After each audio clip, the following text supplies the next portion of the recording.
Hello everyone, this is my first video for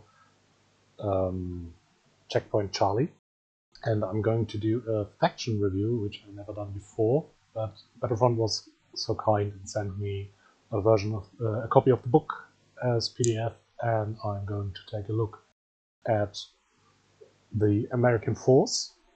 So first of all, we got the American force diagram.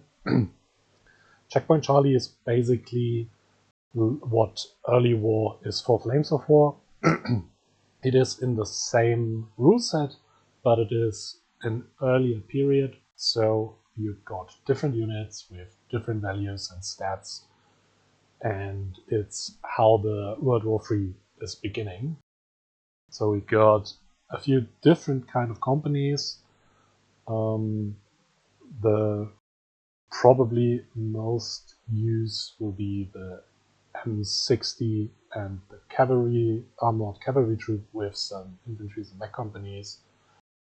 And now we will take a look at the supports. So you get some of the support options from the Americans, like the M109, the VATs, the Chaparrals, and Cobras.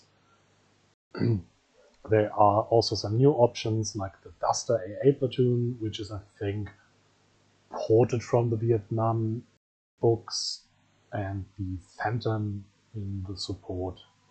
So let's take a look at the M60 tank company. So first of all, we got the formation. You can take M60 platoons, starships, some cavalry sections, mech platoons, and heavy tank support in the form of the M103. I put on the stats here, so just to compare them to the normal Team Yankee, we got the M60 Patton tank platoon with its M68 105mm gun with anti-tank 18, firepower 2% accurate.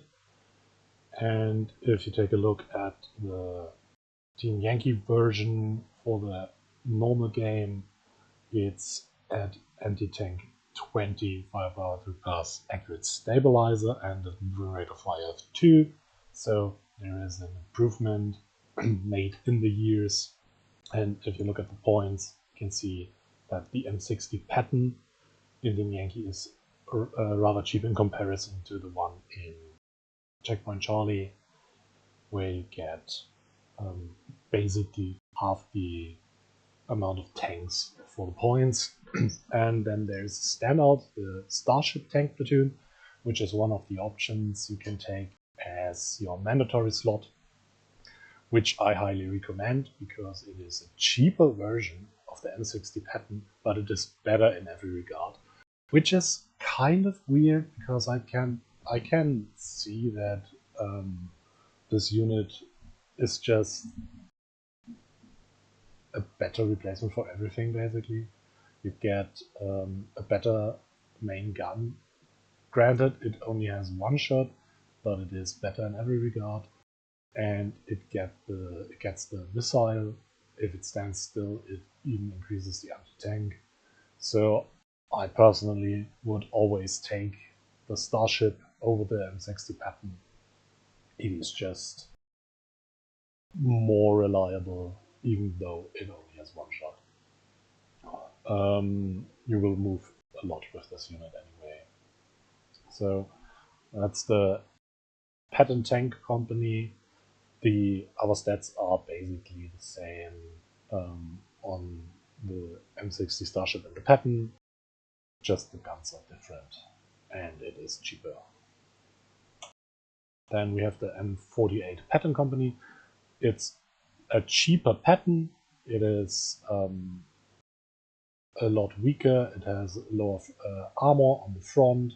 It has a worse gun in terms of anti-tank, but in this setting it will be completely fine. So you could also take the M48 Patton platoon, but if you do, you won't get any starships, and the starships are a star in this book for the Americans, in my opinion. Then we got the M103 heavy tank platoon. This is probably the heaviest tank the Americans have at this time. It comes at a hefty 45 points for 5 or 27 for 3, so you will probably never use this formation as a standalone, only if you have a very high point limit and play bigger games. But if you take 3 of them in one of the other formations, you will be probably fine, and it will rip through any kind of resistance there is with anti-tank 23 firepower 2+.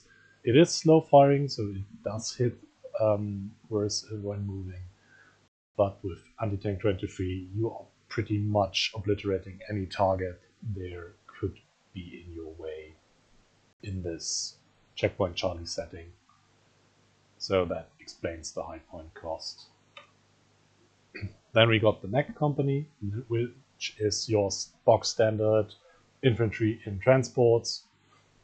They are a little bit more expensive than the Team Yankee Mech Platoon version, which makes sense because they have more infantry bases and also they are more powerful in Checkpoint Charlie because Dragon missiles at anti-tank 18 and even the law anti-tank with 12 will punch through most of the tanks in this setting,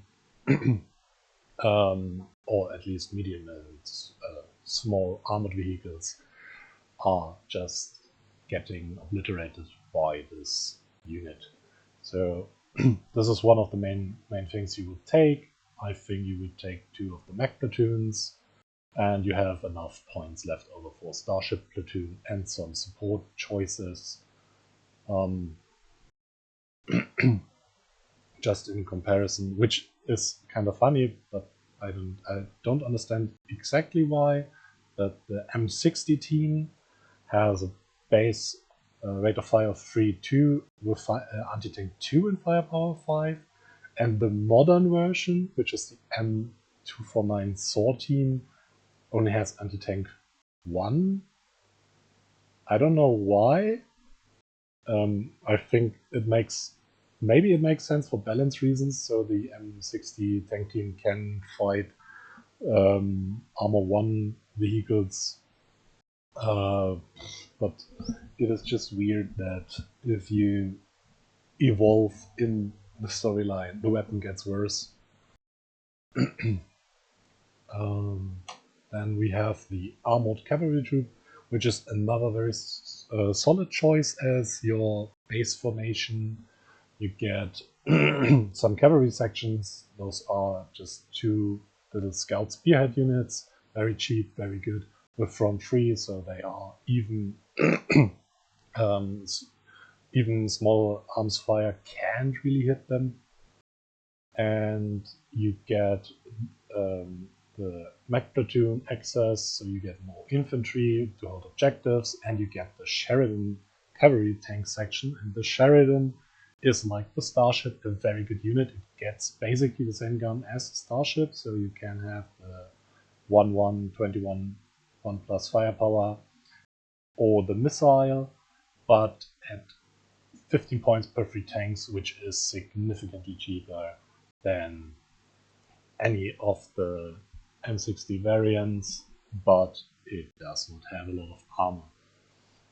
You can get 3 of them in this formation, which is very good, so just take a max of them, that's 45 points, and you are basically golden in this detachment formation, I should say.